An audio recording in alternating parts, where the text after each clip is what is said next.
Hi, everyone. Thank you to Legendary Beauties for this opportunity to speak about my iPhone art as part of this amazing WomenFest.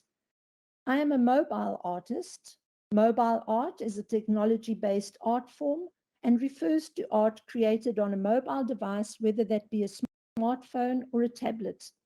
Pushing the boundaries of what can be achieved using a smartphone as an artistic tool, I create my artworks entirely on my iPhone and therefore refer to myself more specifically as an iPhone artist. My art form combines elements of photography, painting, and digital manipulation. Whilst out walking, I focus on the energy I sense around individuals. This requires me to be very much in the moment, as there's only that one split second to capture what I'm seeing and sensing before the individual might turn a corner, enter a store, or have someone else cross our paths. So whilst my artistic process flows out of my mindfulness practice, it has very much become a mindfulness practice in itself. I capture what I'm seeing and sensing using a slow shutter technique on my iPhone.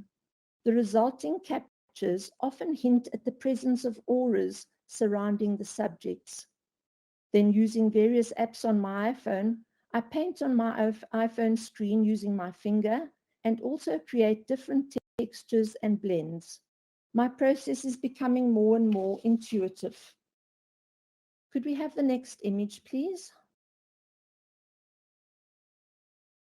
Shortly after I began practicing this technique, I attended a whirling dervishes ceremony in Istanbul.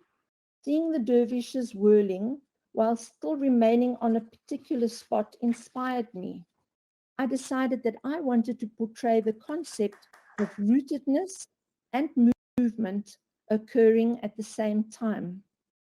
Many of my works are printed onto recycled wood to further emphasize the concept of rootedness, my use of the wood of a tree, occurring simultaneously with movement, my use of the fast-moving technology of my iPhone.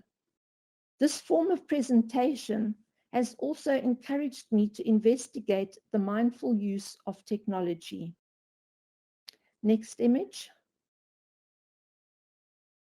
The figures in my artworks are captured mostly from behind.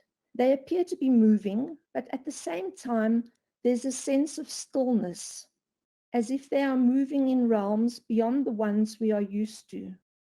They seem to be moving in another dimension, beyond normal space and time, a space filled with mystery and potential.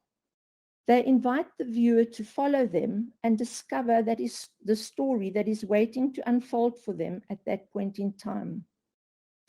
We live in the age of selfies, which is wonderful because we have the technology for it. But I also sense that the selfie movement speaks of the need of many people to be truly seen. By photographing my subjects from behind, I am saying in a sense, even if you are not aware of it, I see you. Most subjects are not aware that they're being photographed, but there have been occasions when I've asked someone to especially walk for me. My iPhone art has been exhibited in many countries, has enabled interesting collaborations, and has led me to initiate various projects. Just like to briefly share one, so if you could put up the next image, please. I was once out walking in Rome when I came across an Ethiopian festival. I felt like an unseen observer being given the privilege to participate in some way. Unaware of how much time was passing, I captured image after image of the participants in their beautiful clothing. After I had edited these images, I had 6 of them printed onto gauze-like Ethiopian prayer shawls to become what I call my Interact to Connect series. Wherever I travel in the world, these veils accompany me. I go up to strangers and ask if I can photograph them holding a veil. I connect with a person, they connect with me and interact with the veil, and the veil connects with its surroundings. This has led to many interesting new connections. The transparency of the veils is a reminder too of the need to be authentic in our physical lives, as well as when we are online or in the metaverse. Next image. My iPhone art started in the age of Web 2. Web 1 had been about reading to obtain information. Web 2 was about interaction, the sharing of information via blogs, forums, and social media. Within the last year, doors have opened to me to reveal a new dimension. And now I have the privilege of being a part of Web 3, where it's not only about interaction, but also about immersion, where users interact with each other and their environments in real time. Together with my iPhone art, I have entered the spatial metaverse. The figures in my artworks have been given the opportunity to enter the dimensions offered by Web3 technologies. The figures that are rooted and moving allow me in the metaverse to further explore what it means to find the balance between living in the physical and the digital worlds. Their presence in the metaverse also allows me to further explore picking up on the energy surrounding someone, even when they are not physically present. I have become aware that the journeys we are making in the metaverse are not geographical, but metaphysical. They can become inner journeys of the heart. Now I'm nowhere and I'm everywhere at the same time. I am in what I refer to as here to here, spelt here, H-E-R-E, the number 2, H-E-R-E, here to here, in the past, the present, and the future. Boundaries seem to have melted away. This excites me as my work has always been centered around conceptual ideas about time, space, interconnectedness, rootedness, and movement. Next image, please.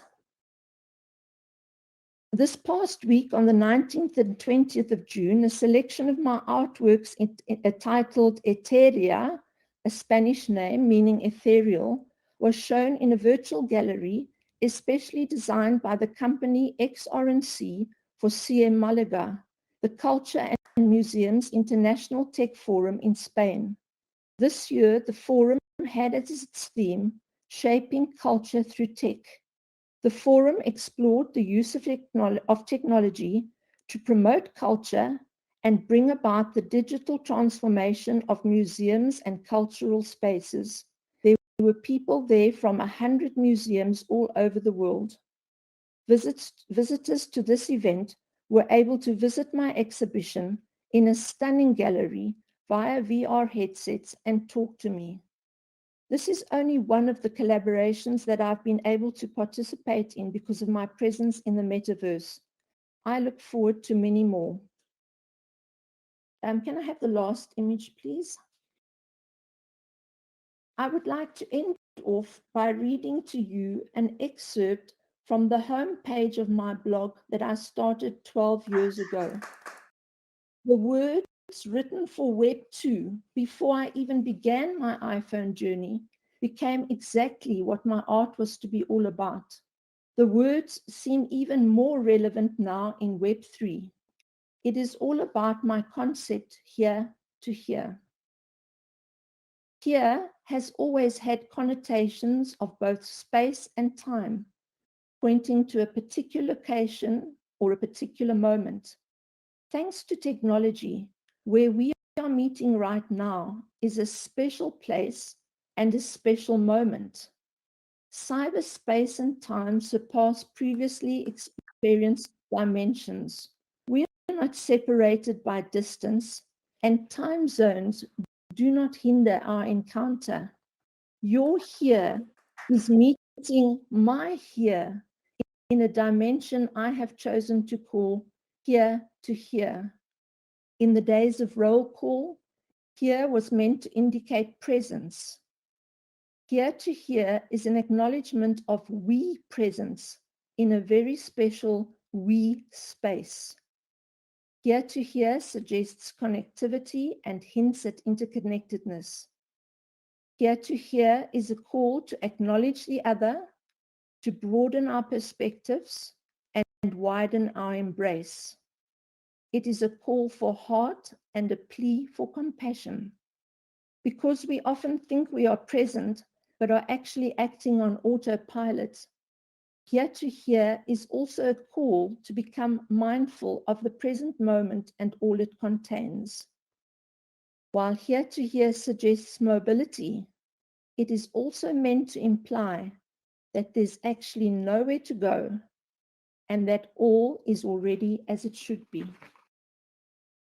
Thank you again, Legendary Beauties, for this opportunity today.